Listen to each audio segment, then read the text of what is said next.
Shri GM Chaudhary सार्वजनिक विद्यालय Mehsana online ક્લાસમાં આપનું હાર્દિક સ્વાગત છે। આપણે પ્રકરણ 5 સાતત્ય અને વિકલનીયતામાં 3 લેક્ચરની આપણે વાત કરી હતી। એમાં સાતત્યતાની मतलब કન્ટિન્યુટીની વાત અગાઉ આપણે થઈ ગઈ। હવે પછી પ્રકરણનો બીજો જે ભાગ છે વિકલનીયતા એની આપણે શરૂઆત કરીશું લેક્ચર 4 બરાબર। એટલે અહીંયા જે ચાલે ને એ આલ્બર્ટ થિયરી।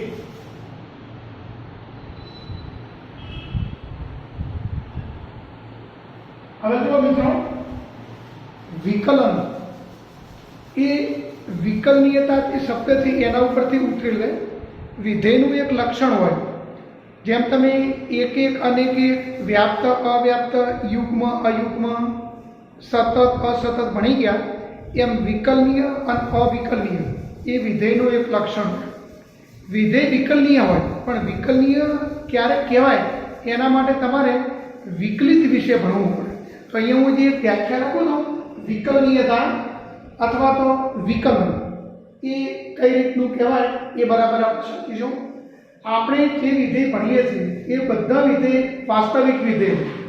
आपणे आवुं कोई एक वास्तविक विधेय आप लईशुं अने एना प्रदेशमां हूँ कोई एक वास्तविक संख्या सी पसंद करीश। हवे सी नी अंदर अति नाना मूल्यनो एच लईशुं। एच की किंमत बिल्कुल 0 ની નજીક લેવાની પણ 0 ન લેવાની मतलब एच टेन्स टू 0 લેવા પણ एच इक्वल टू 0 नहीं। आ वखते विधेय f માટે f of c plus h minus f of c upon h आने न्यूटनનો ગુણોત્તર કહેવાય। आ ન્યૂટનના ગુણોત્તરનું મૂલ્ય જ્યારે અતિ નાનો h લેવામાં આવે ત્યારે જે સંખ્યાની નજીક જાય ये संख्या ने विधेय f नो c આગળનો વિકલિત કહેવાય બરાબર। એટલે ન્યૂટન અને લાઇબનિઝે વિકલનની જે વ્યાખ્યા આપી એના શબ્દો આપણે આ રીતના લઈશું। સમજો ધારો કે f એ વાસ્તવિક વિધેય એટલે જેનો પ્રદેશ અને સહપ્રદેશ એ બંને r હોય એવું કોઈ વિધેય અને સ્મોલ c એના પ્રદેશ df નો કોઈ બિંદુ છે બરાબર। તથા h does not equal to 0 माटे मतलब अति नाना मूल्यना h माटे c plus h belongs to df। h ની કિંમત એટલી નાની લેવાની बिल्कुल 0 ની નજીકની જેથી c plus h એ વિધેય f ના પ્રદેશની અંદર સમાય। હવે બહુ મહત્વનો ખ્યાલ છે આવું જે લખું તો એને ગુણોત્તર કહેવાય। કયો ગુણોત્તર જો f of c plus h minus f of c upon c plus h minus c। હવે આ જે ગુણોત્તર છે એનું એક ટૂંકું રૂપ તમને કહું f of c plus h minus f of c upon h કારણ કે c સીધી છે। હવે આ જે ગુણોત્તર છે એ ગુણોત્તરની ન્યૂટન લાઇબનિઝનો ગુણોત્તર કહેવાય। આ ગુણોત્તરનું h બરાબર 0 આગળનું લક્ષ જો અસ્તિત્વ ધરાવે મળે વાસ્તવિક સંખ્યા સ્વરૂપે મળે તો આ લક્ષને વિધેય f નો c આગળનો વિકલિત કહેવાય। મિત્રો તમે જાણો કે કોઈ પણ વિધેયનું લક્ષ અસ્તિત્વ ક્યારે ધરાવે એનું ડાબી બાજુનું અને જમણી બાજુનું બંને લક્ષ મળે અને સમાન મળે તો જ વિધેયનું લક્ષ મળે। એટલે આ વિધેયનું લક્ષ જો અસ્તિત્વ ધરાવે તો એ જે તમને લક્ષનું જે મૂલ્ય મળે એ મૂલ્યને વિધેય f નો c આગળનો વિકલિત કહેવાય ડિફરન્શિએશન કહેવાય। તેને સંકેતમાં f' c અથવા d by dx of fx x बराबर c વડે દર્શાવાય છે। અહીં આપેલ વિધેય f ને તમને જે રકમની અંદર મૂળ વિધેય જે f આપેલ હોય એનો ચલપદી c હોય કે ગમે તે હોય એ વિધેય f ને વિકલ્ય કહેવાય। આપેલા વિધેયને વિકલ્ય કહેવાય f ને વિકલ્ય કહેવાય। વિકલ્ય f પરથી તમે જે વિકલિત f' c શોધવાની જે ક્રિયા કરતા હો એવી ક્રિયાને વિકલનની ક્રિયા કહેવાય। એટલે હકીકતમાં વિકલન જે છે ને એક ગાણિતિક ક્રિયા છે। જેમ કે અવયવીકરણ અવયવ પાડવાની ક્રિયાને અવયવીકરણ કહેવાય। વિસ્તરણ કરવાની ક્રિયાને વિસ્તરીકરણ કહેવાય। કરણીને અનુબદ્ધ કરણી વડે ગુણવાની ક્રિયાને સમીકરણની ક્રિયા કહેવાય। એમ વિકલન એક ક્રિયા છે। વિકલ્ય f c પરથી વિકલિત f' c શોધવાની ગાણિતિક ક્રિયાને વિકલન કહેવાય બરાબર। તમે માનો કે કોઈ એક વિધેય f લઈ અને એને આ ગુણોત્તરમાં મૂકી અને એનું લક્ષ્ય શોધતા હો તમને તમારો કોઈ મિત્ર પૂછે કે તું શું કરે છે, તો તમારે એમ કહેવું જોઈએ કે હું વિકલન કરું છું. વિકલન કરું એટલે વિકલ્ય પરથી વિકલિત શોધવાની એક ગાણિતિક ક્રિયા. આ પ્રકારનું લક્ષ્ય શોધવાની ક્રિયાને શું કહેવાય? વિકલન કહેવાય. જો f' c નું અસ્તિત્વ હોય, માનો કે આનું લક્ષ્ય તમને મળ્યું, તો વિધેય f જે છે એ c આગળ વિકલનીય છે એમ કહેવાય. એટલે મિત્રો આ ચાર શબ્દો ઉપર ખાસ ભાર મૂકો. વિકલ્ય એટલે આપેલ વિધેય f, તમે વિકલ્યને આવા ગુણોત્તરમાં મૂકી અને જે લક્ષ્ય મેળવતો લક્ષ્યનો અંતિમ જે જવાબ મળે એને વિકલિત કહેવાય. તમે વિકલ્ય પરથી જ્યારે વિકલિત મેળવતા હો એ વખતની ગાણિતિક ક્રિયાને વિકલન કહેવાય. જો વિધેય f નો વિકલિત તમને મળે, વાસ્તવિક સ્વરૂપે મળે, f' c નું અસ્તિત્વ હોય, તો તમારું વિધેય જે એ વિકલનીય છે એમ કહેવાય, ડિફરન્શિયેબલ કહેવાય. વિકલનનો ઉપયોગ આધુનિક ગણિતમાં સૌથી વધારે થાય છે. તમે કોઈ પણ વક્રના સ્પર્શકનો ઢાળ શોધવો હોય અથવા તો તમારે કોઈ પણ વૃદ્ધિ દર જાણવો હોય કે x ની સાપેક્ષ y માં થતા ફેરફારનો દર, માનો કે y બરાબર fx હોય અને x માં કોઈ પણ પ્રકારનો ફેરફાર થાય તો એના લીધે y માં કેટલો ફેરફાર થાય એ જાણવું હોય તો પણ વિકલન ખૂબ મહત્વનું છે. બરાબર?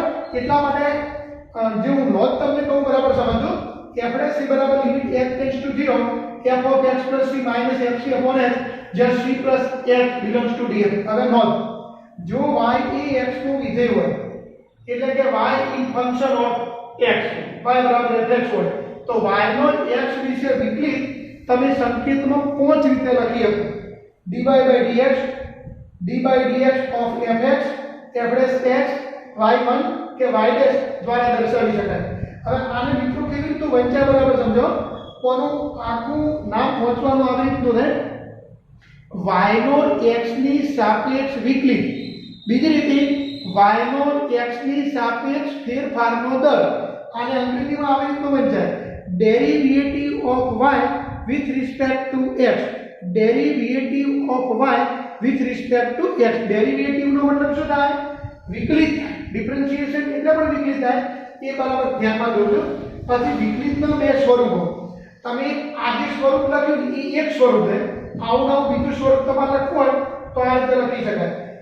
મેં આ c ને બદલે હું માનો કે x મૂકી દઉં, c ને બદલે શું મૂકું, x આમાં મૂકું, તો f' x બરાબર limit x tends to 0 f of x plus h minus fx upon x. હવે આના ઉપરથી માનો કે તમારે પેલા સ્વરૂપમાં જવું હોય તો તમે જઈ શકો છો. એના માટે તમારે આદેશ ધારવો પડે. જેમ કે હું એમ કહું કે મારે x plus h બરાબર માનો કે t લેવું છે, તો આનો મતલબ h બરાબર શું થશે? t minus x થશે. હવે જેમ h ટેન્ડ્સ ટુ 0, જેમ h ટેન્ડ્સ ટુ 0 એટલે તેમ t ટેન્ડ્સ ટુ શું થાય? તો x થાય. હવે આ h ટેન્ડ્સ ટુ 0 ને બદલે t ટેન્ડ્સ ટુ x મૂકો, x plus h ને બદલે તમે t મૂકો અને નીચે h ને બદલે t minus x મૂકો, એટલે આના પરથી આના પર જઈ શકાય. આ બંને સ્વરૂપો ખૂબ મહત્વના છે. તમે કોઈ પણ સ્વરૂપનો ઉપયોગ કરી અને વિકલિત મેળવી શકો. બંને સ્વરૂપો ખૂબ મહત્વના છે. તમને જે ઠીક લાગે એનો ઉપયોગ મિત્રો તમે કરી શકો. આમાં ચલ કયો કહેવાય? t કહેવાય. યાદ રાખો, આમાં ચલ t, x ને અચળ કહેવાય. આમાં ચલ કયો કહેવાય? x. અને અચળ કોણ કહેવાય?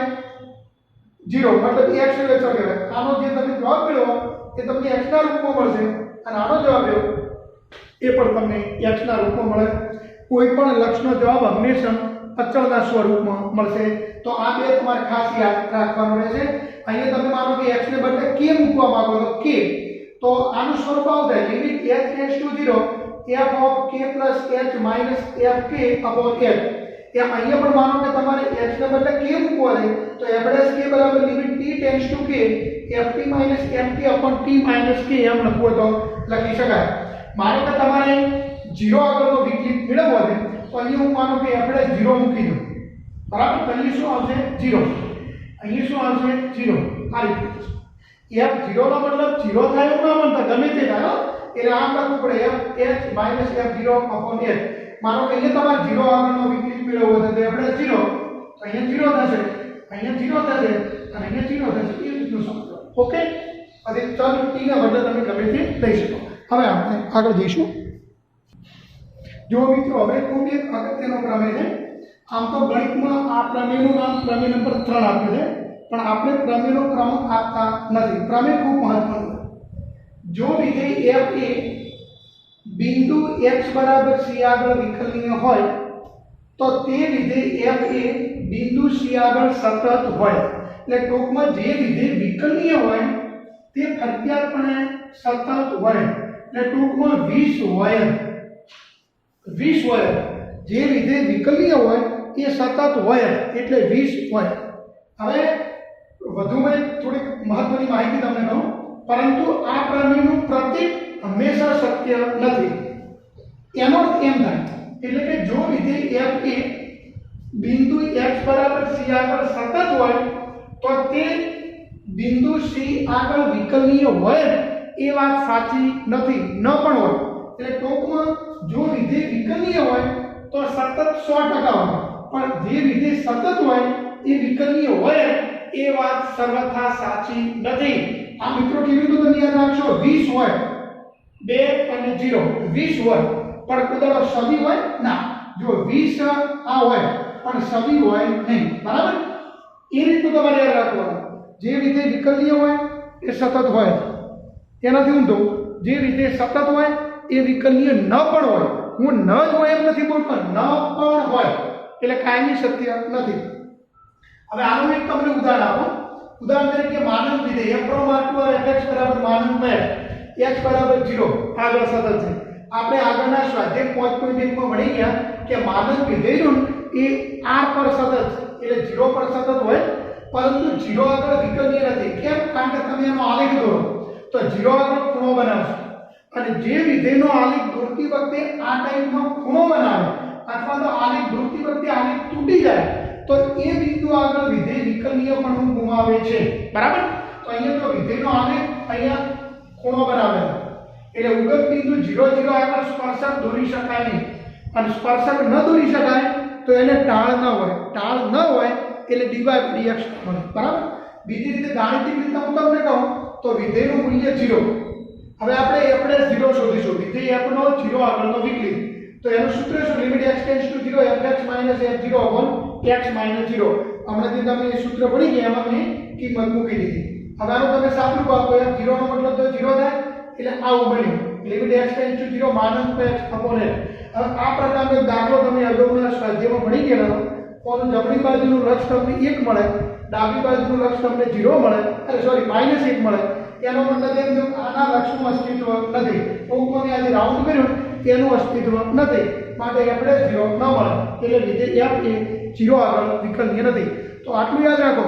માનક વિધેય જે છે ને એ સંપૂર્ણ ગણ r પર સતત છે, પણ જ્યાં જ્યાં ખૂણો બનાવે ત્યાં આગળ વિકલનીયપણું ગુમાવે. માનો કે આ વિધેય તમે આમ લેવા માંગો તો fx બરાબર માનકમાં x - 1, તો આ વિધેય ક્યાં આગળ વિકલનીય નહીં હોય? 1 આગળ વિકલનીય નહીં હોય.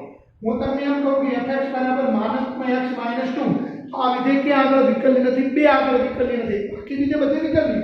હવે આ બેનો તમે સરવાળો કરો. fx બરાબર માનકમાં x - 1 વત્તા માનકમાં x - 2, તો આ જે વિધેય છે એ x બરાબર 1 આગળ ને x બરાબર 2 આગળ સતત નથી. બાકી દરેક જગ્યાએ આ વિધેય r પર સતત છે. પછી વિકલનીય ક્યાં નથી? 1 અને 2 આગળ. બીજી બધી જગ્યાએ વિકલનીય છે. ઓકે, તો મિત્રો હવે આપણે વિકલનના કાર્ય નિયમો, જેમ આપણે આગળ લક્ષના કાર્ય નિયમો ભણી ગયા એમ હવે આવે છે વિકલનના કાર્ય નિયમો, એટલે કે વિકલિતના કાર્ય નિયમો. જો ત્રણ વિધેય f, g અને h એ ત્રણેય x આગળ વિકલનીય હોય તો આ વિધેય વિકલનીય હોય તો આ નિયમોનું પાલન થાય, બાકી નહીં. માનો કે f અને g માં વિધેય f વિકલનીય છે પણ g વિકલનીય નથી, તો તમે આ નિયમનો ઉપયોગ ના કરી શકો. આ પૈકીના કોઈ પણ નિયમનો ઉપયોગ ના થાય સિવાય કે એટલે બંને વિધેય વિકલનીય હોવા જરૂરી. તો પહેલા સરવાળાનો કાર્ય નિયમ આવી રીતે derivative of fx + gx is equal to derivative of fx + derivative of gx. આ નિયમને તમે આવા રૂપો પર લખી શકો. માનો કે u બરાબર fx અને v બરાબર gx, અને તમારે u વત્તા v નો વિકલિત કરવો છે. વિકલિતનું ચિહ્ન આ રીતનું ડેશ પણ છે. તો આને તમે આવા રૂપો પર લખી શકો u' + v', બરાબર? માનો કે બાદબાકીનો લખવો છે તો આ રીતે પણ લખી શકાય. આ બીજો નિયમ બાદબાકીનો કહેવાય. હવે આપણે ત્રીજો નિયમ છે બે વિધેયના ગુણાકારના વિકલિતનો નિયમ. એમ કોઈ ન થાય કે બેના વિકલિતોનો ગુણાકાર, પણ એ થોડું જુદા પ્રકારનો થાય ને. આ નિયમ આપનારનું નામ છે લાઇબનિઝ, એટલે આ નિયમને લાઇબનિઝનો નિયમ પણ કહે છે. fx ગુણ્યા gx નો વિકલિત બરાબર તમારે આ રીતનું બોલવાનું, fx ગુણ્યા gx નો વિકલિત, fx અચળ g નો વિકલિત વત્તા g અચળ અને f નો વિકલિત.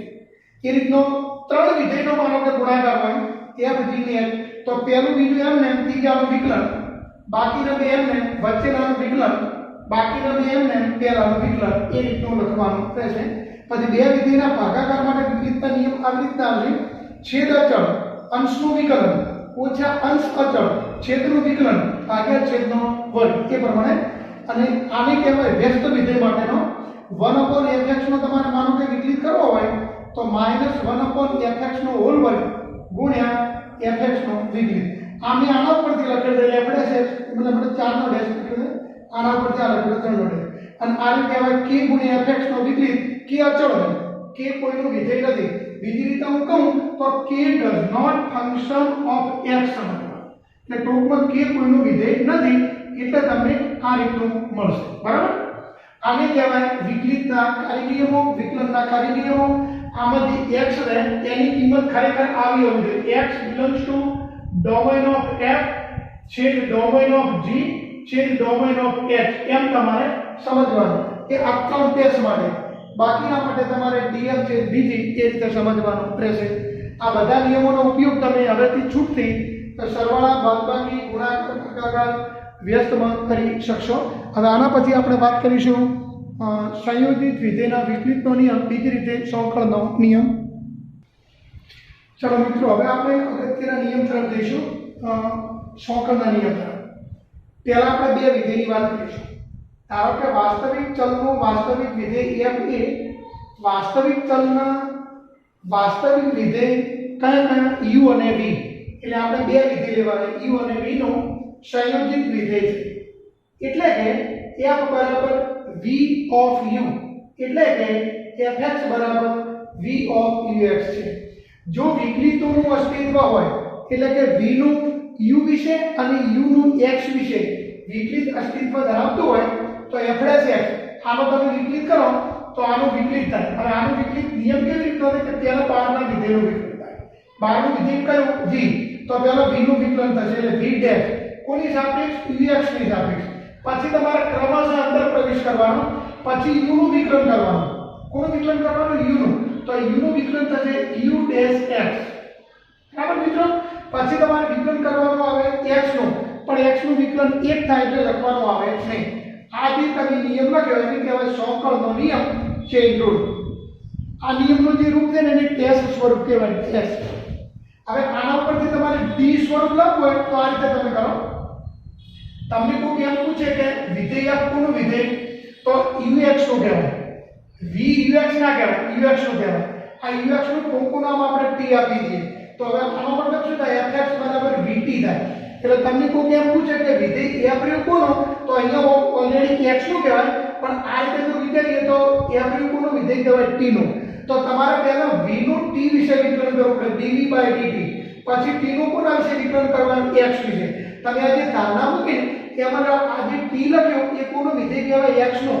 એટલે t નું તમારે x વિશે વિકલન કરવાનું, અને પછી v નું t વિશે, અને પછી j નો તમારે કરવાનો ગુણાકાર, એટલે તમને dy/dx બીજી રીતે f ડેશ x મળી જશે. બરાબર. હવે આની આપણે થોડી વ્યાપક રીતે વિચારીએ ત્રણ વિધેય માટે. માનો કે u v w એ ત્રણનું સંયોજિત વિધેય f છે, એટલે કે f બરાબર w o u o v, એટલે કે fx બરાબર w of u of ex હોય તથા બધા વિકલિતોનું અસ્તિત્વ હોય, v નું u નું w ના બધા વિકલિતો અસ્તિત્વ ધરાવતા હોય, તો તમારે માનો કે આનું વિકલન કરવું છે આ વિધેયનું. તો f ડેશ x બરાબર એ સૌથી બહારનું વિધેય કયું? w. તો પહેલા w નું વિકલન થશે કોની સાપેક્ષમાં? અંદરના બધાની સાપેક્ષમાં. પછી વિકલન કોનું થાય? u નું થાય, એટલે u ડેશ કોની સાપેક્ષમાં? vx ની સાપેક્ષમાં. પછી કોનું વિકલન કરવાનું? v નું. કોની સાપેક્ષમાં? x ની સાપેક્ષમાં. તો આ પ્રમાણે તમને મળશે. આના નિયમને આપણે t સ્વરૂપમાં મેળવવો હોય, t મતલબ કે આવા સ્વરૂપમાં મેળવવો હોય નંબર 2 વાળા, તો તમારે આની થોડી ધારણા કરવાની. જુઓ, સૌપ્રથમ vx બરાબર હું t મૂકી દઉં તો આનો મતલબ ut થાય, તો ut ની જગ્યાએ s મૂકો તો ws થાય, તો fx બરાબર ws થયો। હવે હું માનો કે f નું વિકલન કરું આપણે x વિશે કરવાનું। હવે w નું એ આગળનું કોનું વિધેય કહેવાય s નું, એ x નું નથી, તો તમારે પહેલા w નું s વિશે વિકલન કરવાનું। હવે s નું કોના વિશે કરવાનું, x વિશે, પણ પાછું s નું એ પણ x નું વિધેય નથી, એ t નું વિધેય છે, તો તમે s નું t વિધેય t વિશે વિકલન કરો। હવે આપણે t નું કોના વિશે કરવાનું, x વિશે, કારણ કે જો t ઓલરેડી કોનું વિધેય છે, x નું, એ લખે છે vx બરાબર t, એમ ક્રમિક રીતે વિકલન કરી અને પછી બધાનો ગુણાકાર કરશો એટલે તમને એનો જવાબ મળી રહેશે, બરાબર। જો મિત્રો માનો કે ચાર વિધેય તમને આપેલા છે, y બરાબર f of g of h of t at x, અને પછી તમારે આનું વિકલન કરવું છે, તો y નું x વિશે વિકલન dy by dx। હવે અહીંયા સૌપ્રથમ y નું વિધેય કયું, f, તો પહેલા તમારે f નું વિકલન કરવાનું આ બધાના સાપેક્ષમાં, પછી વાળા 0 આવશે, 0 વિકલન કોની સાપેક્ષ કરવાનું, h નું t ની સાપેક્ષમાં, બરાબર। પછી વાળો આવે h નો, તો h નું વિકલન કોની સાપેક્ષમાં કરવાનું, tx ની સાપેક્ષ। પછી વાળો આવે t નો, તો t નું વિકલન કરવાનું x વિશે, અને બધાનો તમારે ગુણાકાર કરવાનો છે, ચાર ભાગ થશે, 2 3 અને 4, ચારેનો મારો ગુણાકાર એટલે જવાબ તૈયાર। બીજી રીતે હું કહું તો માનો કે y એ w નું વિકલનીય વિધેય હોય, w એ v નું વિકલનીય વિધેય હોય, v એ u નું વિકલનીય વિધેય હોય, u એ t નું વિકલનીય વિધેય હોય, અને t એ x નું વિકલનીય વિધેય હોય તો dy by dx। હવે y નું y એ w નું વિધેય કોઈ x નું નથી, પણ માનો કે તમારે y નું x વિશે વિકલન કરવું છે, તો y કોનું વિધેય છે, w નું, તો તમારે dy by dw કરવાનું। હવે w કોનું છે, v નું, તો dw by dv કરવાનું, v કોનું u નું, તો dv by du કરવાનું, u કોનું વિધેય t નું, તો du by dt કરવાનું, અને t કોનું x નું, તો dt by dx। જો હવે આ બધા મણકા તમે જો એક મણકો, બીજો મણકો, ત્રીજો મણકો, ચોથો, પાંચમો, આ તમે બધા જે મણકા છે એ બધા ભેગા કરશો એટલે તમને તમારો વિકલિત મળી રહેશે। આ મણકા એટલે કે પારા, એટલે કે એક સર્કલ બને, એટલે આપણે આ નિયમને સર્કલનો નિયમ અથવા તો ચેઇન રૂલ તરીકે ઓળખીએ છીએ। કોનો મતલબ એમ ના સમજવાનો કે w આવું ડી ગયું, આવું ડી ગયું, આવું ડી ગયું, આવું ડી ગયું, dy by dx થઈ ગયો, એમ આપણે સમજીશું નહીં। આ વિકલ્પી ને એ વાસ્તવમાં dy અને dx એ બે ઉચ્ચારનો ગુણોત્તર છે, એમનો ભાગાકાર નથી, એટલે કોઈ ઉડાડવાની વાત કરવાની નહીં, બરાબર। મિત્રો હવે પછી અગત્યનો મુદ્દો છે પ્રમાણિત વિકલિતો, મતલબ કે સ્ટાન્ડર્ડ ડિફરન્શિએશન। આ બધાની જે પ્રમાણિત સ્વરૂપો લખ્યા છે એમાં જે ત્રિકોણમિતીય વિધેય છે, જેમ કે sin, cos, tan, cot, cosec અને sec, એ દરેકનો જે ખૂણો છે h એ તમારે રેડિયન માપમાં સમજવાનો રહેશે, બરાબર। આ બધા પ્રમાણિત સ્વરૂપો ધોરણ આપણે 11 માં ભણી ગયા હતા। અચળ વિધેયનો વિકલિત શૂન્ય થાય, એટલે કે જો c એ અચળ હોય, c એ x નું વિધેય ન હોય તો એનો વિકલિત 0 થાય। એટલે હું થોડું તમને એનું ઉદાહરણ આપું। માનો કે મેં એમ કીધું હોય કે ડેરિવેટિવ ઓફ 1 તો એનો વિકલિત 0 થાય, ડેરિવેટિવ ઓફ 2.5 તો એનો વિકલિત 0 થાય, ડેરિવેટિવ ઓફ પાઈ તો એનો વિકલિત 0 થાય, કારણ કે આમાં ઉપરની કોઈ પણ સંખ્યા નીચેના ચલ x નું વિધેય બનતી નથી। પણ મિત્રો એટલું યાદ રાખો, માનો કે તમે એટલું જાણો કે જેમ આપણે કોઈ પણ પદાર્થને ગરમ કરીએ તો એનું કદ વધે, કદ એટલે t અને તાપમાન એટલે t, કદ એટલે તાપમાન t નું વિધેય। હવે આ દરમિયાન હું તમને એમ કહું કે dv by dt, તો dv by dt ની જગ્યાએ 0 નહીં થાય, પણ તમને કંઈક મળશે। v એટલે પદાર્થનું કદ અને t એટલે તાપમાન, જેમ જેમ તાપમાન વધે એમ એમ પદાર્થનું કદ વધે, એટલે dv by dt ની ને એનું મૂલ્ય તમને કંઈક મળશે, એ વખતે 0 થાય નહીં, એ આપણે ખાસ ધ્યાન રાખીશું। આગળ જતા આવા dv by dt ને આપણે વૃદ્ધિ દર તરીકે ઓળખીશું। હવે બહુપદીય વિધેય x રેઝ ટુ n નું વિકલન આવી રીતે થશે n x raise to n - 1, જે x એ કોઈ પણ ધન વાસ્તવિક સંખ્યા અને n એ કોઈ પણ વાસ્તવિક સંખ્યા। આ પરથી બીજા ત્રણ સ્વરૂપો આ યાદ રાખજો, √x નું 1/2 √x, 1/x નું -1/x² અને ax + b નું a થશે। આ જે તમે સ્વરૂપો મેળવો છો, માનો કે આ મેળવો તો x ની ઘાત 1/2, n ની કિંમત તમે આવો 1/2 મૂકી દો, તમને જવાબ મળી રહેશે। 1/x એનો મતલબ થાય x ની -1 ઘાત, તો તમે n ની જગ્યાએ -1 મૂકશો તો આ તમને મળી જશે. આ સ્વરૂપ આપણે સીધે મૂકી મારવા નથી. આની જે લખ્યું તે, બીજું આ લખ્યું તે અને ત્રીજું આ લખ્યું તે, આ પણ તમારે પ્રમાણિત રૂપો સમજવાના. 12 + 2 વધારાના 3 એટલે 12 ને 3 15 સમજવાના. પછી sin નું વિકલન cos થશે, cos નું માઈનસ sin, આ બંનેના પ્રદેશ આવશે. tan નું વિકલન sec વર્ગ થશે અને sec નું થશે sec * tan, આ બંનેના પ્રદેશ થશે r - ગણમાં 2k + 1 π/2 જેમ k belongs to z. પછી cot નો અને cosec ના એ બેના વિકલિત થશે ઋણ -cosec વર્ગ x અને cosec નો -cosec * cot, આ બંનેના પ્રદેશ થશે r - ગણમાં k π જેમ k belongs to z. તમે પ્રદેશની યાદ રાખો ચાલશે. આ પ્રદેશની તમારે કોઈ જરૂરિયાત નથી, માત્ર પ્રમાણિત સ્વરૂપ જ યાદ રાખવા. a(x) આ ઘાતાંકીય વિધેય અને આ બહુપદીય વિધેય. બહુપદીય વિધેયમાં ઘાત આગળ આવે ને, ઘાતમાં એકનો ઘટાડો થાય, ત્યારે ઘાતાંકીય વિધેય હોય તો a(x) log a base e થાય. કોમન x ની કિંમત તમે ગમે એવી લઈ શકો, a ની કિંમત 1 સિવાયની કોઈ પણ ધન વાસ્તવિક સંખ્યા લેવાની.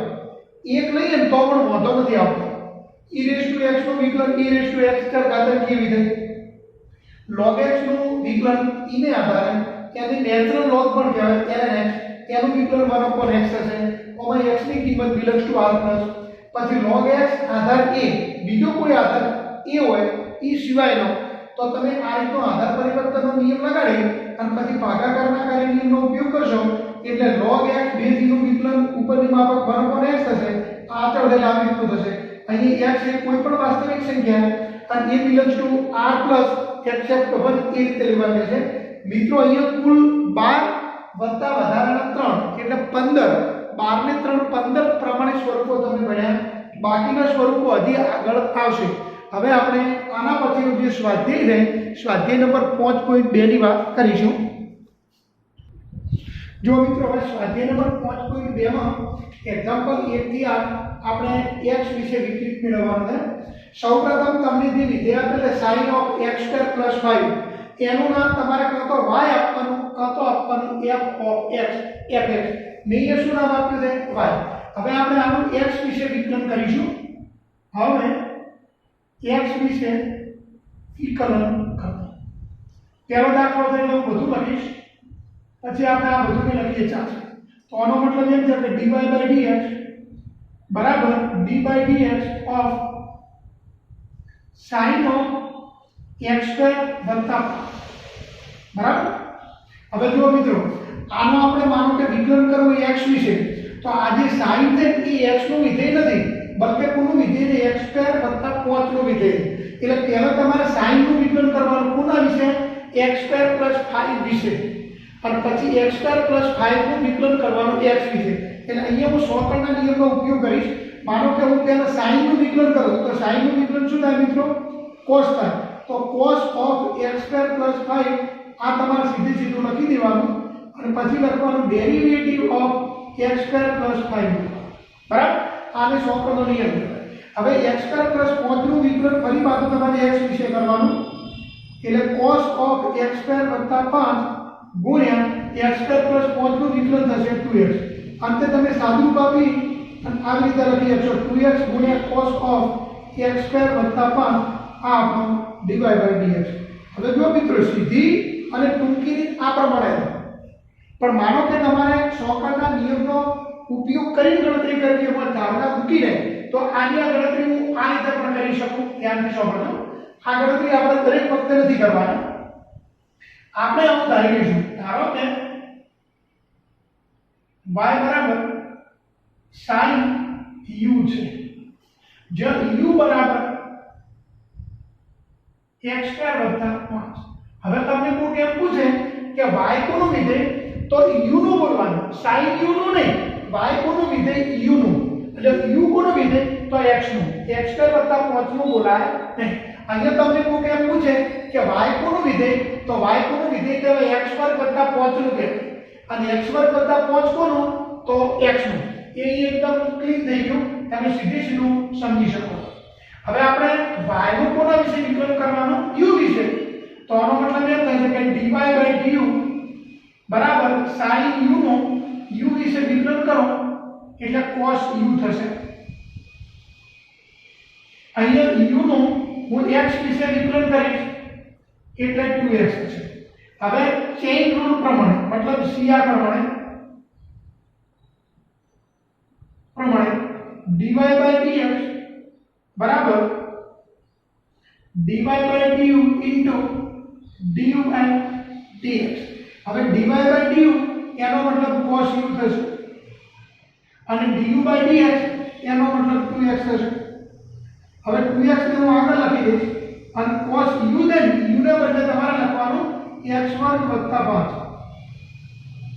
આ તમારો જવાબ. બરાબર? આ બે રીતે મિત્રો લખી શકાય, પણ આપણે મોટા ભાગે આ રીતે વધારે પસંદ કરીશું, કારણ કે આમાં જ્યારે વધારે વિધેય હોય તો આવી રીતનું તમે જેમ u ધાર્યું ને u v w એમ તારી ગણતરી કરવી બહુ લોંગી કઠિન બને, એટલે આપણે મોટા ભાગે આ રીતે ગણતરી કરીશું. જુઓ મિત્રો, હવે એક્ઝામ્પલ નંબર બીજો, cos of sin x એવું તમને આપેલું છે, એનું નામ ની પેલો y આપેલું, તમે fx પણ આપી શકો. y બરાબર cos of sin x. હવે x વિશે વિકલન કરતા તો dy/dx બરાબર d/dx of cos of sin x. હવે પહેલું વિકલન આપણે કરીશું આ cos વિધેયનું. તો cos નું કોની સાપેક્ષમાં વિકલન કરવાનું? sin ની સાપેક્ષમાં. તો cos નું sin ની સાપેક્ષમાં થશે -sin of sin x. હવે કોનું વિકલન કરવાનું? sin નું. ક્રમિક રીતે અંદર પદ બેસાડો કરવાનો. પહેલા આનું વિકલન કરવાનું આના વિશે, હવે આનું વિકલન કરવાનું x વિશે. તો આનો મતલબ એમ થાય -sin of sin x, sin x નું વિકલન cos x. પછી થોડુંક સાદું પદ આપવાનું, બાકી આને તમારો જવાબ રહેશે -cos x sin of sin x. સાદું રૂપ આપવું જરૂરી નથી. હવે બીજી રીતે મતલબ તમારે કારણા મૂકીને ગણતરી કરવી હોય તો અહીંયા જો y બરાબર cos of sin x. તમને કોઈ એમ પૂછે કે y કોનું વિધેય? તો sin x નું કહેવાય, અને sin x કોનું? તો x નું. તો આપણે આવી રીતનું ધારી દેવાનું. ધારો કે y બરાબર cos u, જ્યાં u બરાબર sin x. હવે y નું તમે કોના વિશે વિકલન કરશો? પહેલા u વિશે, એટલે cos u નું વિકલન શું થાય? -sin u થાય. હવે u એટલે sin x, એટલે u નું x વિશે વિકલન કરો તો શું થાય? cos x થાય. હવે ચેઇન રૂલ પ્રમાણે dy/dx બરાબર આ પ્રકારનું થયું. હવે dy/du એનો મતલબ -sin u અને du/dx એનો મતલબ cos x. હવે હું પહેલું લખીશ -cos x sin of u. u નો મતલબ તમારે કરવાનું sin x, એટલે આપણો જવાબ પૂરો. બરાબર? હવે આ રીતે નંબર જુઓ 3. જો મિત્રો, હવે એક્ઝામ્પલ નંબર 3 એમાં તમને sin of ax + b આપેલ છે. બે વિધેયનું સંયોજન છે. એક ત્રિકોણમિતિય વિધેય sin અને બીજું ax + b જેવું સુરેખ વિધેય. હવે આપણે જે ટૂંકી પહેલી રીત હતી એ પ્રમાણે ગણતરી કરીશું. હવે x વિશે વિકલન કરતા તો dy/dx બરાબર sin નું સીધું તમે વિકલન કરી નાખો, અને એમ ના કરવો તો એક સ્ટેપ વધારાનું લખો તો derivative of sin ax + b. જરૂરિયાત પ્રમાણેના કૌંસ ફરજિયાત મૂકવાના, નાનો મોટો છગડીયો જે જરૂર પડે. હવે આપણે પહેલા વિકલન કરીશું sin નું. કોની સાપેક્ષ? ax + b ની સાપેક્ષ. તો sin નું વિકલન થશે cos ax + b એમને રહેશે. હવે કોનું વિકલન કરવાનું? ax + b નું. કોના વિશે? x વિશે. તો ax + b નું વિકલન શું થાય? a થાય. એટલે તમે આમ લખી શકશો a * cos of ax + b. બરાબર? આ થયું dy/dx. હવે મિત્રો, આનો ઉપયોગ કરી અને આપણે એક્ઝામ્પલ નંબર 5 ગણવાનો છે, એટલે મેં આપણે ચોથો પેન્ડિંગ રાખ્યો. ચલો, 5માં આ રીતની રકમ છે. હવે x વિશે વિકલન કરી દો. બરાબર? અહીંયા ભાગાકારનો નિયમ લાગુ પડશે. તો dy/dx બરાબર પહેલું છેદ અચળ cos of cx + d અચળ વિકલન કરવાનો અંશનું derivative of sin ax + b. પછી માઈનસ, હવે અંશ અચળ sin of ax + b અચળ વિકલન કરવાનું છેદનું derivative of cos ax + b. આ ભાગાકારનો આ નિયમ આપણે 11માં ભણી ગયા હતા. ભાગ્યા છેદનો કરવાનો વર્ગ એટલે cos of cx + d નો હોલ વર્ગ એ આ રીતે વર્ગ અહીંયા વર્ગ કરશો તો પણ ચાલશે હવે અહીંયા cos of cx + d અચળ રહેશે હવે હું sin ax + b નું વિકલન કરું sin નું વિકલન શું થાય cos થાય તો પેલો આવું થશે cos of ax + b હવે તમારે ખૂણાનું વિકલન કરવાનું એટલે ax + b નું વિકલન શું થાય a થાય તો અહીંયા a પછી -sin of ax + b ગુણ્યા હવે cos નું વિકલન શું થાય cos નું વિકલન થાય -sin તો જો એ ગુણાકારનો સંબંધ છે એટલે તમારે ભૂલથી ખોટું ના પડે એટલા માટે એક કૌંસનો કે ઉપયોગ કરવાનો -sin of c sin ને શું આપણે તમને ax + b અને ગુણ્યા તમારે વિકલન કોનું કરવાનું છે પેલા cos ax નથી મિત્રો અહીંયા cx + d છે એટલે તમે હવે cx + d નું વિકલન કરશો તો ઇન્ટુ તમને c મળશે અને ભાગ્યા છેદનો વર્ગ એને તમે આ રીતનો લખી શકશો cos2 cx + d આ રીતે હવે આનું થોડું સાદું આપેલું એને હું આગળ લઈ લઉં છું તો જો a ગુણ્યા cos cx + d ગુણ્યા cos ax + b પછી આ માઈનસ ને આ માઈનસ પ્લસ થઈ જશે એટલે અહીંયા પ્લસ લખવાનું c એમને રહેશે sin ax + b ગુણ્યા sin ax + b અને આ cos નું વિકલન થશે -sin અહીંયા cx + d અહીંયા પણ sin cx + d થશે cx + d અને ભાગ્યા છેદનો વર્ગ તો આ તમારો અંતિમ જવાબ રહેશે હવે આના પરથી તમને બીજું કોઈ સાદુરૂપ મળવાનું નથી cx + d બરાબર તમે એમ ના માનતા કે મારી કઈ કોમન હોય એ કોમન નહીં મળે cos જોડે cx + d છે જ્યારે અહીંયા sin cx + d છે એટલે આમાં કશું કોમન મળવાનું નથી કોઈ સૂત્ર પણ બનશે ને આ રીતની પરિસ્થિતિ રહેશે જો મિત્ર આ જવાબને તમે આવા રૂપમાં લખવો હોય તો લખી શકો પણ જરૂરી નથી હો આવું ખાલી તમને વધારે કહું છું બરાબર ચલો પહેલા a એમને હવે cos cx + d cos cx + d આપણે જે ભાગ પાડીએ તો આમાં એક પદ ઉડી જશે પણ નીચે એક પદ હજી બાકી રહેશે બરાબર તો ઉપર આવું રહેશે cos ax + b upon cos cx + d પછી હવે અહીંયા કશું ઉડવાનું નથી પણ આ રીતનું રહેશે sin પેલો c ગુણ્યા sin ax + b ગુણ્યા sin cx + d અને cos2 એનો બે ભાગ પાડી દઉં છું cos cx + d ગુણ્યા cos cx + d બરાબર હવે આને આપણે આવા રૂપમાં લખી શકીએ a ગુણ્યા cos ax + b આ cos ને ઉપર લઈ લઈએ એટલે sec થાય તો sec cx + d પછી વત્તા હવે આવશે અહીંયા c હવે જો sin ax + b એ એમને જ રહેશે હવે sin cx + b અને આ cos cx + d એ બેનો ભાગાકાર થાય tan તો tan cx + d તેમ છતાં હજી એક પદ વધ્યું એને ઉપર લઈ લો એટલે થાય sec cx + d આ એનો અંતિમ જવાબ આ તો આપણા પાઠ્યપુસ્તક પ્રમાણે છે એવું ના માનવાનું કે આટલા એક છોડી દઈએ એટલે માર્ક કપાઈ દે આટલા સુધી તમે લખશો તો પણ ચાલશે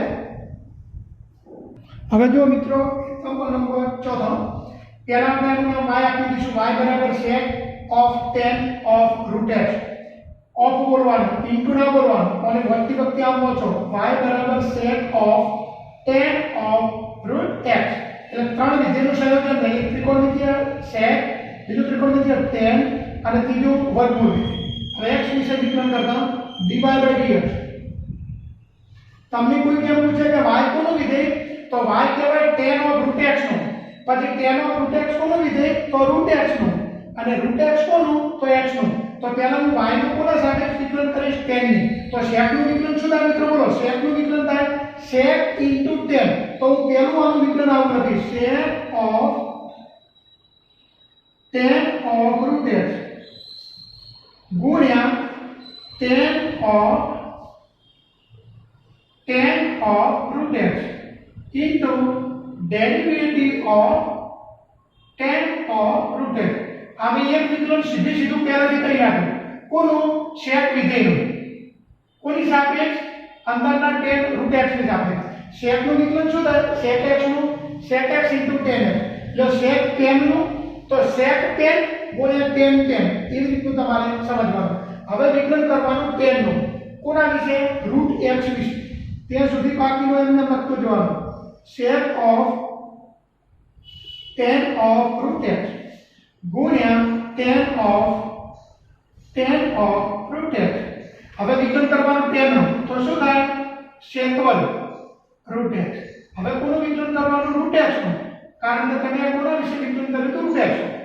હવે root x નું x વિશે વિકલન તમે જાણો છો એ મૂકી દેવાનું. ત્યાં સુધી આ બીજું એમને લખવાનું sec of tan of root x ગુણ્યા tan of root x ગુણ્યા sec1 root x ગુણ્યા root x નું વિકલન 1/2 under root x. હવે આને મિત્રો આવી રીતે પણ લખી શકાય 1/2 root x પર આગળ લઈ લો અથવા આમ લખો sec of tan of root x ગુણ્યા tan of root x ગુણ્યા sec1 root x ભાગ્યા 2 root x. આ રીતે લખી શકાય. બરાબર? પહેલો વિકલન કરવાનું આ sec નું. કોના વિશે? આના વિશે. પછી વિકલન કરવાનું tan નું. કોના વિશે? root x વિશે. છેલ્લે જતા root x. આ એક રીત થઈ. બીજી રીત હું તમને કહું. સૌપ્રથમ તમે આ ઉદાહરણ ધારો કે y બરાબર sec u, જ્યાં u બરાબર tan v, જ્યાં v બરાબર root x. આ રીતનું બંધાય. ત્રણ વિધેયનું સેટ. હવે તમે આનું વિકલન કરો માટે dy du તો sec u નું વિકલન શું થાય? sec u into tan u થાય. હવે u નું v વિશે વિકલન કરો તો du by dv તો tan v નું થાય sec વર્ગ v થાય. હવે આપણે આનું વિકલન કરીશું dv by dx root x નું 1/2 under root x. બરોબર? ચલો હવે y કોનું વિધેય કહેવાય? હવે આ પ્રમાણે આપણે વિચારીએ તો y બરાબર sec u આ રીતનું તમે લખ્યું તો પહેલા y કોનું વિધેય કહેવાય? u નું. તો જો હવે CR પ્રમાણે ચેઇન રૂલ પ્રમાણે CR પ્રમાણે dy by du એટલે કે dy by dx શોધવું હોય તો y કોનું? u નું. તો dy by du થશે. u કોનું? તો v નું. તો du by dv થશે. અને v કોનું? x નું. તો dv by dx. હવે આ મિત્રો ત્રણેયનો કરવાનો ગુણાકાર dy by du એનો મતલબ એમ થશે sec u ગુણ્યા tan u થશે. du by dv એનો મતલબ થાય sec વર્ગ v થાય. dv by dx એનો મતલબ થાય 1/2 root x થશે. હવે u ની જગ્યાએ આપણે શું મૂકવાનું? tan v. તો આનો મતલબ એમ થાય sec of tan v ગુણ્યા tan of tan v ગુણ્યા sec વર્ગ v ગુણ્યા 1/2 root x. હવે આવું મળશે sec of, હવે v ની જગ્યાએ root x મૂકવાનું તો sec of tan of root x ગુણ્યા tan of root x ગુણ્યા sec વર્ગ root x અને upon 2 root x. આ રીતે પણ ગણી શકાય છે. ચલો હવે મિત્રો એક્ઝામ્પલ નંબર 6માં તમને y કીધું બે વિધેયનો ગુણાકાર આપી દીધો. એટલે આમાં આપણે ગુણાકારના કાર્યનો ઉપયોગ કરવો પડશે. ચલો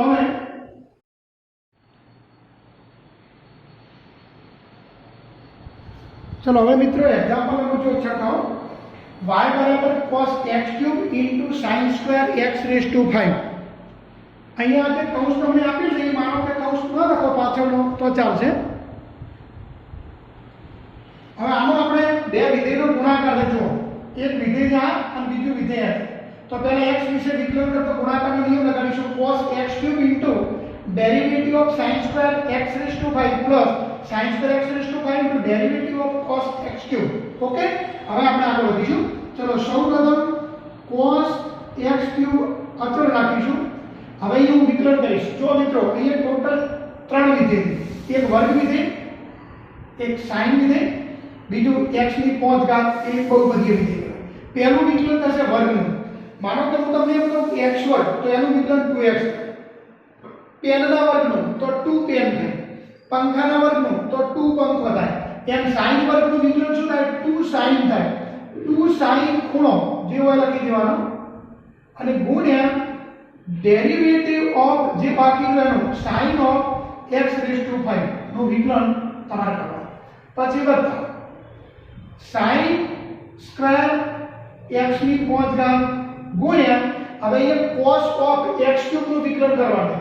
આમાં 12 નું વિધેય cos કહેવાય. cos નું વિકલન થાય -sin, એટલે અહીં અવશ્ય કૌંસ લખવાનો -sin ઓફ x નો ઘન ગુણ્યા ડેરિવેટિવ ઓફ x નો ઘન. એ મિત્રો યાદ રાખો અહીંયા cos³ નથી. જો cos³ હોત ને તો આ રીતનું વિકલન થાત 3 cos સ્ક્વેર x અને પછી ફરીથી એનું વિકલન. અહીંયા ખૂણાનો ઘન છે, x નો ઘન છે, વિધેયનો ઘન નથી તો આ રીતે. અહીંયા વિધેયનો વર્ગ છે તો તેના આગળ જશે. હવે ફરીથી આગળ વધીએ.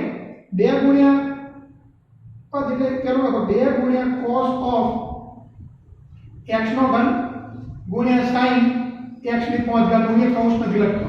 હવે sin ઓફ x ની 5 ઘાત નું આપણે વિકલન કરવું હોય તો પહેલા sin નું વિકલન થાય.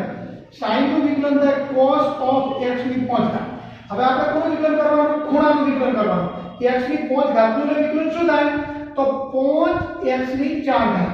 બરાબર? પછી હવે આપણે તો માઈનસ એટલે માઈનસ લખી sin સ્ક્વેર x ની 5 ઘાત ગુણ્યા sin ઓફ x નો ઘન અને x ના ઘનનું વિકલન થાય 3x નો વર્ગ. હવે આપણે અંતિમ ચરણમાં પહોંચે છીએ. 5 ગુણ્યા 2 એટલે 10 થશે. 10 ગુણ્યા x ની 4 ઘાત ગુણ્યા cos ઓફ x નો ઘન ગુણ્યા sin ઓફ x ની 5 ઘાત ગુણ્યા cos ઓફ x ની 5 ઘાત. હવે અહીંયા રહેશે માઈનસ. અહીંયા લખવાનું 3x નો વર્ગ ગુણ્યા sin સ્ક્વેર x ની 5 ઘાત ગુણ્યા sin ઓફ x નો ઘન. આ એનો અંતિમ જવાબ રહેશે. હવે જો એક્ઝામ્પલ નંબર 7 માં y બરાબર 2 sin 2 under route cot x છે. ચલો આનું x વિશે વિકલન કરતા. હવે x વિશે વિકલન કરતા અહીંયા પણ તમે શોકાના નિયમ પર મને ધારી અને ગણતરી કરી શકો તો હું એવું નથી કરતો. dy/dx બરાબર પહેલા બે અચળ છે તો એને વિકલનની બહાર લઈ લો. 2 અંડર રૂટ પેલા 2 into derivative of under route cot of x square. કૌંસ નહીં કરો તો ચાલશે. આ મોટો કૌંસ થઈ જાય. હવે બે હવે અહીંયા તમારે વિકલન કોનું કરવાનું? પહેલા 12 નું વિધેય કયો? તો 12 નું વિધેય વર્ગમૂળ કહેવાય. તો અંડર રૂટ x નું વિકલન શું થાય? 1/2 under root x. Under root પેન નું તો 1/2 અંડર રૂટ પેન. તો આનું વિકલન તમારે પહેલા આવું કરવાનું 1/2 અંડર રૂટ જે હોય એમને મૂકી દેવાનું cot ઓફ x. હવે વર્ગમૂળની અંદર જે વિધેય હોય એનું વિકલન તમારે કરવાનું રહે. તો વર્ગમૂળની અંદર કોણ છે? cot ઓફ x એનું વિકલન હવે કરવાનું. હવે cot નું વિકલન શું થશે? આ બે નામે ઉડી જશે 1/2 under route cot of x. હવે તો cot નું વિકલન થાય માઈનસ cosec વર્ગ x. જેમ તમે tan નું વિકલન sec વર્ગ કરો એમ cot નું શું થાય? માઈનસ cosec વર્ગ. તો અહીંયા લખવાનું માઈનસ cosec વર્ગ અને જેથી. હવે વિકલન કોનું કરવાનું? ખૂણાનું. તો ડેરિવેટિવ ઓફ x. હવે x નું વિકલન શું થાય? 2x થાય. તો આનો અંતિમ જવાબ તમને આવો મળશે. એમ કરો કે માઈનસ cosec વર્ગ x વર્ગ ગુણ્યા 2x ભાગ્યા under route cot of x. હવે આને મિત્રો અમે લખીએ કે -2x ઇન્ટુ cosec વર્ગ x વર્ગ upon under route 4 of x બરાબર. અને જો મિત્રો હવે એક્ઝામ્પલ નંબર 8 નો y બરાબર cos રૂટ x. હવે આપણે એનું x વિશે વિકલન કરવું છે તો dy by dx. પહેલા cos વિધેયનું વિકલન રૂટ x ની સાપેક્ષમાં કરો તો માઈનસ sin રૂટ x બરાબર into derivative of root x. હવે રૂટ x નું વિકલન તમે જાણો છો 1/2 અંડર રૂટ x છે. તો અંતિમ જવાબ તમને આવો મળશે minus sin root x upon 2 under root x. આ અંતિમ જવાબ રહેશે. જો મિત્રો હવે એક્ઝામ્પલ નંબર 9 માં એમાં તમને એવું સાબિત કરવાનું કીધું છે વિધેય fx બરાબર માનાંકમાં x - 1 એ x બરાબર 1 આગળ વિકલનીય નથી. એવું નથી કીધું કે ફક્ત x બરાબર 1 આગળ વિકલનીય નથી, નહીતર દાખલો ખૂબ લાંબો થાય. અહીંયા આપણે 1 આગળ વિકલનીય નથી એટલું જ આપણે બતાવવાનું છે. તો સૌપ્રથમ હું પહેલા 1 આગળ વિકલનીયતા તપાસીશ. એના માટે મારે પહેલા 1 આગળ વિધેયનું મૂલ્ય શોધવું પડશે. ચલો હવે x બરાબર 1 આગળ વિધેયનું મૂલ્ય, x બરાબર 1 આગળ વિધેયનું મૂલ્ય એને કહેવાય f ઓફ 1 બરાબર માનાંકમાં 1 - 1 એટલે જવાબ આવશે 0. હવે 1 આગળ વિધેયનો વિકલિત x બરાબર 1 આગળ વિધેયનો વિકલિત. હવે તમે વિકલિતની વ્યાખ્યા ભણી ગયા હતા. 1 આગળનો વિકલિત એટલે f'1 બરાબર limit x tends to 0 f of 1 plus h minus f of 1 upon h. આ એનું વિકલિતનું સૂત્ર છે. હવે તમે એમ કરો આની અંદર વિધેયની કિંમતો મૂકો f ઓફ 1 પ્લસ h એટલે x ની જગ્યાએ તમારે શું મૂકવાનું 1 પ્લસ h. તો મને આવો જવાબ મળે કે 1 પ્લસ h માઈનસ 1 f1 નો જવાબ 0 અપોન h. તો અંતે તમને આવું મળશે limit h tends to 0 માનાંકમાં h upon h. હવે તમે જાણો કે આનો લક્ષનું અસ્તિત્વ નથી. હવે કેમ લક્ષનું અસ્તિત્વ નથી હું તમને કહું. આનો તમે નંબર 1 આપી દો. ચલો હવે આપણે l પ્લસ શોધીએ, મતલબ કે જમણી બાજુનું લક્ષ શોધીએ. તો આનું જમણી બાજુનું લક્ષ શોધવા માટે h ની કિંમત તમારે 0 કરતા મોટી લેવાની. એટલે એનો મતલબ એમ થાય કે માનાંકમાં h એટલે h થાય અપોન h. એટલે જવાબ આનો કેટલો મળશે 1 મળશે. 1 પર મને હું ડાબી બાજુનું લક્ષ શોધો તો limit h tends to 0 minus અને માનાંકમાં h અપોન h. હવે h ની કિંમત જો 0 કરતા નાની હોય તો માનાંકમાં h બરાબર થાય માઈનસ h અપોન h થશે. બરાબર. તો આનો લક્ષ તમને મળશે માઈનસ 1 મળશે. અહીંયા ડાબી બાજુનું જમણી બાજુનું બંને લક્ષ તમને મળે પણ બંને અસમાન મળે. એનો મતલબ એમ થયો કે વિધેયનું લક્ષ અસ્તિત્વ ધરાવતું નથી. મતલબ limit h tends to 0 માનાંકમાં h upon h નું અસ્તિત્વ નથી. એનો મતલબ એમ થયો મિત્રો સમીકરણ 1 પરથી f'1 નું અસ્તિત્વ નથી, મતલબ ન મળે. હવે f' ન મળે એનો મતલબ વિધેય f x બરાબર 1 આગળ વિકલનીય નથી. તમે આનો આલેખ દોરશો તમને આવો મળશે. આટલે મારો કે 1 છે, અહીંયા આપણે 0 ની વાત કરીએ અને 1. તો આ વિધેયનો આલેખ એ આવી રીતનો હશે. બે કિરણોનો યોગફળ બંને કિરણો પરસ્પર લંબ રહે અને એકનો ખૂણો 90 નો બનાવશે. બરાબર. તો આ જે કિરણો છે એ અહીંયા ખૂણો 90 નો બનાવે છે. એટલે અહીંયા વિધેયને સ્પર્શક દોરી શકાય નહીં. એટલે x બરાબર 1 આગળ વિકલનીય નથી. જો કે 1 સિવાયની બધી સંખ્યા પર વિધેય વિકલનીય ગણાવો. ચલો અહીં તમને વિધેય f(x) બરાબર મહત્તમ પૂર્ણાંક ભાગ x આપે છે. પ્રદેશો આપે છે 0 અને 3 વચ્ચે. આ વિધેય f એ x બરાબર 1 તથા 2 આગળ વિકલનીય નથી એમ આપણે સાબિત કરવાનું છે. સૌપ્રથમ x બરાબર 1 કે 2 આગળ 1 થી મોટી નાની 2 થી નાની મોટી એમ બે રીતનું તમારે વિધેયનું સ્વરૂપ જાણવું પડશે. બરાબર. તો જો મિત્રો આ પ્રમાણે કોનો મતલબ એમ થયો કે fx બરાબર, હવે હું માનો કે x ની કિંમત 0 કરતા મોટી પણ 1 કરતા નાની લઉં તો આનો જવાબ મને દર વખતે 0 મળશે. હવે હું x ની કિંમત 1 ને 1 કરતા મોટી લઉં પણ માનો કે 2 કરતા નાની લઉં તો આનો મતલબ મને 1 મળશે. અને 2 ને 2 કરતા મોટી લઉં અને 3 કરતા નાની લઉં તો આનો જવાબ મને 2 મળશે. આ પ્રકારનું મળશે. હવે પહેલા આપણે x બરાબર 1 આગળ વિકલનીયતા તપાસીશું. x બરાબર 1 આગળ વિકલનીયતા આગળ વિકલનીયતા તપાસીએ. બરાબર? પછી તમારે 2 આગળ જાતે આ રીતે તપાસી લેવાય. ચલો સૌપ્રથમ વિધેયનું હું મૂલ્ય શોધું.